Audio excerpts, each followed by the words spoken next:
why did you become a Muslim? Yeah, so I was born in a Muslim family, and I think a lot of people are born in specific religious families. And Muslims have a specific belief. We believe that there's something called the fitra.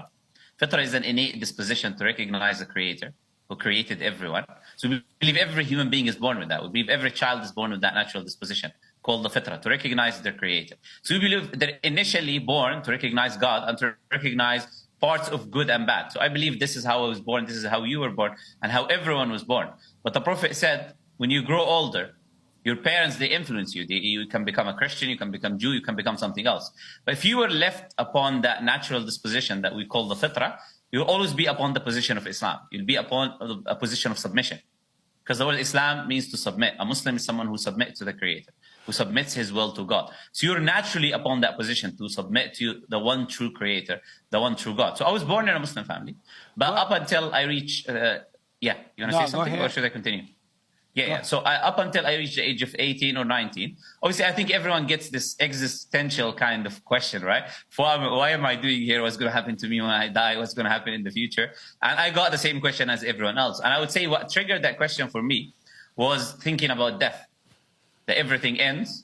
My life ends because I was thinking about my future when I was 18, 19, around that age. I was thinking about my future. Okay, so what do I want to do in the future? What do you want to be? What do you want to become? What do you want to accomplish in life?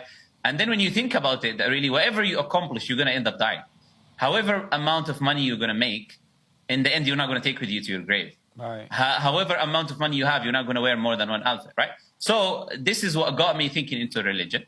And then I investigated, obviously, first Islam, looking at the evidences of Islam. I was born in a Muslim family. So I said, okay, let me see. Why is Islam the truth? Why are my family Muslims? Should I follow this faith? Because if I'm going to die, I want to die on the correct belief, right? So I investigated first Islam and then I investigated different religions, and I came to the absolute conclusion there cannot be any other truth other than Islam.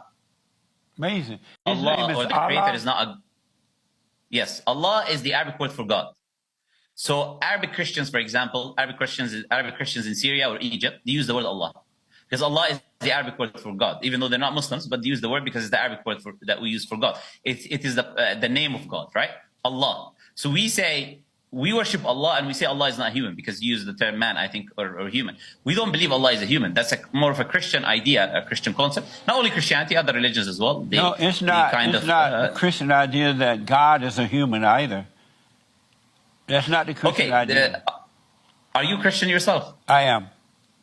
But God is not a human. Do you believe Jesus is God? No. God is a spirit, and Jesus is the Son of the Father. And that's the Trinity. Who? The Trinity? Do you believe in the Trinity? Father, Son, and the Holy Spirit? The triune God? No. Oh, so you believe it? You're a Unitarian Christian? No. I don't even know what that is. Okay, so where I talk... Does your Allah love the Christians? Does Allah love all Christians? Generally? Is that the question? Well, the Christian mean all Christian, yes. Yeah, okay. So the answer to that question is Allah loves the believers. If they don't believe in Allah, why would Allah love them? So Allah loves some of the Christians, but not all the Christians?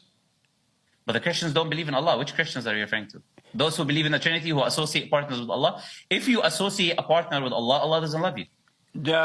If you worship other than Allah, Allah doesn't love you. Does Allah love the Jews? If you worship other than Allah, Allah doesn't love you, right?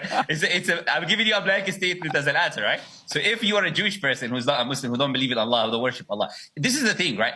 A creator you don't believe in, then why are you waiting? Because you're kind of trying to introduce Christianity into Islam here, right? Christianity is what is trying to sell this idea of we love everyone, give the other cheek and all of that. But when we see in practice, you don't love everyone. The European countries that claim to be Christian, that go colonize Muslim countries, we don't say you love everyone. The priests that I engage with, they don't love me, right? Even though they would confess and use the term, I love you. But when you look at their actions, they tell the most, right? So we love, when you give us a reason to love you, we would love you. If you don't have a reason to love you, we wouldn't love you. Regarding the Creator loves you based on your actions. In the Quran, it says that you can lie and deceive the infidel. You can pretend to be their friends in order to destroy them. What you just said is the lie. This is what I would say. And I would challenge anyone to open the Quran or Islamic teachings where it tells us to lie. But what I would advise people to do is to open the Bible and see what Paul says, that he becomes a Jew for the Jewish person, he becomes a Christian for a Christian, he becomes an atheist for the atheist, to bring them into his faith. He says, if my lie leads people to righteousness, then why do you call me a sinner? So if you've got an issue with lying to support belief, then you should have an issue with Paul. But Islam doesn't have that belief. So if it's there, please show it to me. I don't know. They may have taken it out now. You made it up. With all the respect, No, I didn't make it up. This is something... I've seen it in there before. Can you show me? When I say you made it up, I'm saying that based on me knowing the Quran. Because there's no such thing in the Quran. So if you make the claim, I believe you have to substantiate it with evidence, isn't it? No. That's how the... Oh, okay. So you just make claims. Okay. No, I'm not making. I'm just telling you what was in there. It may not.